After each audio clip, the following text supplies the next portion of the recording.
तो कैसे काम चलेगा। ठीक है शोएब जी, अपनी बात रख दें आप। मेरा सवाल जो आपसे था। देखिए देखिए अच्छा पहले क्लियर कर ली भाई, कौन बोलेगा अहमद भाई, फिर तो फिर दिक्कत हो जाती है बात करने में। शोएब जी जी जी हेमंत भाई, देखिए ऐसा है, आपको मालूम है कि इस वक्त हिंदुस्तान के हालात कैसे चल रहे हैं। हर तरफ कहीं ना कहीं जातिवाद का मामला बंदराम पर आ रहा है। और मैंने हमेशा एक बात कही कि किसी भी मुल्क पर अगर हुकूमत करनी हो तो उसका सबसे बड़ा हथियार होता है मजहब। हम्म अंग्रेजों ने इसका सहारा लिया और हमारे मुल्क को 100 साल लूटा, लेकिन जब उनका पर्दाफाश हुआ तो उनको मुल्क छोड़ना पड़ गया। लेकिन जब सियासत हिंदू मुस्लिम पर होगी या किसी मजहब पर भी होगी, तो मैं समझता हूँ वक्ती तो आपको आराम मिल जाएगा, वक्ती शोहरत मिल जाएगी, लेकिन उससे धीरे धीरे मुल्क खोखला होता है। खोखला होने के बाद हम आप सब खोखले हो जाते हैं। देखिए जाहिर सी बात है, जो तुर्कमान में जो हादसा हुआ है, जाहिर सी बात उसकी जांच चल रही है।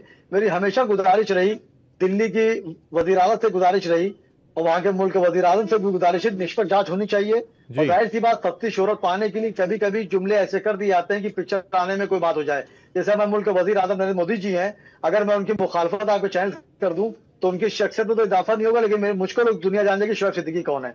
तो मैं समझता हूँ इस मुल्क में इस तरह की हरकतें ना की जाए, जो निष्पक्ष जांच चल रही। जाहिर सी बात है, अभी आपने कहा कि कई पार्टियां इस पर रोटियां सेक रही हैं, नहीं ऐसा कुछ नहीं है। मेरी सपा के प्रवक्ता बैठे हैं, उन्होंने बहुत अच्छी बात है आपसे कही कि हाँ जाहिर सी बात, इस पर मंदराम पर नजर हमारी रखी है, एजेंसियां नजर रखे हुई हैं कि इस मुल्क का माहौल ना खराब किया जाए, क्योंकि अगले साल वहां पे बंगाल में भी इलेक्शन है, फिर उसके बाद धीरे धीरे यूपी में भी इलेक्शन करीब आ रहा है। तो मैं समझता हूं जो पुलिस जांच कर रही है, नहीं, निष्पक्ष जांच बीजेपी होनी का कहना चाहिए। यह है कि और जो भाई वो क्यों सांसद रामपुर के, और फिर वो क्योंकि ये भी आपकी ओर से रिएक्शन दिया जाएगा कि भाई वो इमाम साहब हैं इसलिए पहुंच गए, लेकिन वो सांसद रामपुर के और फिर यहाँ पर आ गए, उनका नाम लखनऊ तक, और लखनऊ में देखिए क्योंकि आने वाले वक्त में चुनाव है 27 का, तो फिर वो कोई ना कोई क्रोनोलॉजी सेट करने का प्रयास है, वो ये कह रहे हैं। देखिए होता क्या, देखिए देखिए शर्मा हेमंत भाई, देखिए मैं बिल्कुल सही कह रहा हूँ। देखिए होता क्या है, जो उनका फर्ज है वो अहले सियासत जाने, मेरा पैगाम मोहब्बत है जहां तक पहुंचे। नदवी साहब जाहिर सी बात इमाम है, और मैंने अगर इमाम के हमारे पास कद्र क्या होती है आप भी जानते हैं, हम भी जानते हैं, मान के क्या कद्र होती है मैं भी जानता हाँ। हूं, आप भी जानते हैं। मैं उस विषय पे तो नहीं बोलूंगा, लेकिन वहां जाके अपने बयान देने के लिए कहीं ना कहीं सियासी पहलू मंजरेआम पर निकल कर आता है कि चूंकि इलेक्शन करीब है तो मुझे भी सहानुभूति चाहिए।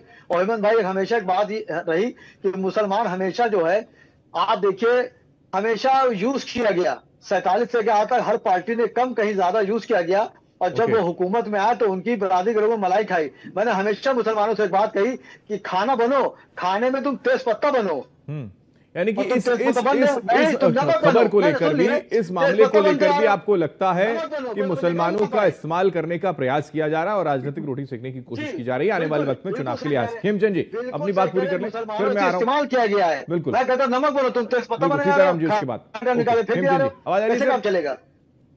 जी जी जी जी हेमचंद जी। देखिए मेरा कहने का मतलब है, जो शोएब भाई कह रहे हैं वो कहें, वो उनका अपना अधिकार है हम्म कि जो दिल्ली में कार्रवाई हुई है वो जरूरी कार्रवाई थी, नेसेसरी कार्रवाई।